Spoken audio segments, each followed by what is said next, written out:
Hello friends, welcome to my Get to Tell YouTube channel. Friends, you do not have a device problem is faced on laptop when you want to install any app of Android on PC or laptop.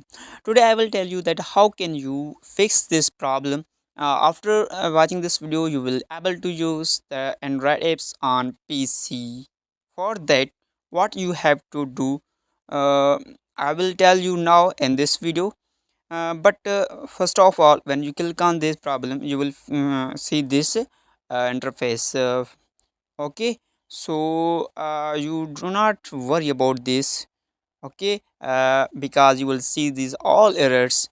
But I will tell you that how can you use this app uh, on PC. You have to search Android lightweight emulator. You will see many emulators for the PC.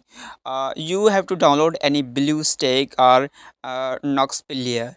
Once you install and download and install on laptop, what you have to do? You have to search on Google that TikTok APK download. You have to download the APK Viewer from Google. When you download APK Viewer, you have to install it on emulator that you have already downloaded on laptop or PC.